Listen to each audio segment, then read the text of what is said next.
Let's talk about SQL injection. SQL भनेको चाहिँ standard query language, एउटा ल्याङ्ग्वेज हो जुन ल्याङ्ग्वेजले चाहिँ डाटाबेसमा जुन चाहिँ हाम्रो डाटाबेस हाम्रो स्ट्रक्चर्ड वेमा हाम्रो जुन डाटाहरू चाहिँ बसेको हुन्छ डाटाबेसमा एसक्युएल थ्रु चाहिँ डिफ्रेन्ट अपरेसनहरू लाइक इन्सर्ट गर्न मिल्छ, नयाँ डाटा अपडेट गर्न मिल्छ, डिलिट गर्न मिल्छ अथवा त्यसलाई मोडिफाई गर्न मिल्छ भने त्यसलाई चाहिँ हाम्रो एसक्युएल बेस्ड भनिन्छ। भने एसक्युएल इन्जेक्सनमा चाहिँ ह्याकरले चाहिँ त्यो डिफ्रेन्ट एसक्युएल कमान्डहरू चाहिँ युज गरेर हाम्रो वेबसाइट जुन चाहिँ हाम्रो डाटाबेस छ डाटाबेसलाई चाहिँ इन्सर्ट गर्न खोज्छ।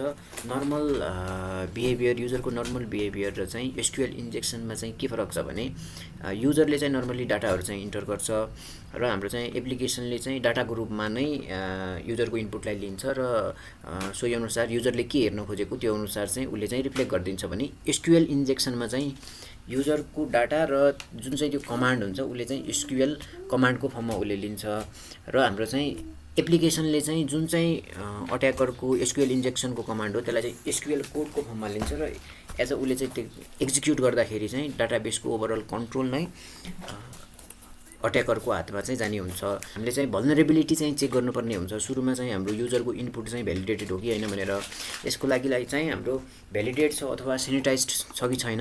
सेनिटाइजेसन भनेको चाहिँ यो जुन चाहिँ मेलिसियस जुन चाहिँ कोड आउँछ इनपुट आउँछ यसलाई चाहिँ क्लियर अथवा फिल्टरिङ चाहिँ कसरी गर्ने, जुन चाहिँ हाम्रो मेलिसियस कोडलाई चाहिँ कसरी रिमुभ गर्ने भन्ने हुन्छ।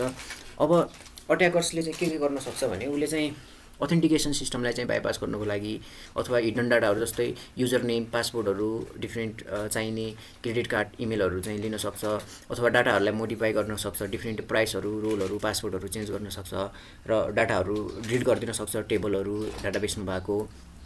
अनि त्यसै गरी इन्टायर टेबल नै डाटाबेस पनि डिलिट गर्न सक्छ र रिमोट कमान्डहरू चाहिँ डिफ्रेन्ट कमान्डहरू चाहिँ हाम्रो चलाउन सक्छ र जुन हाम्रो प्रिभिलेजहरू डिफ्रेन्ट युजर अनुसारको प्रिभिलेज दिएको हुन्छौँ यो पनि चेन्ज गरिदिन सक्छ।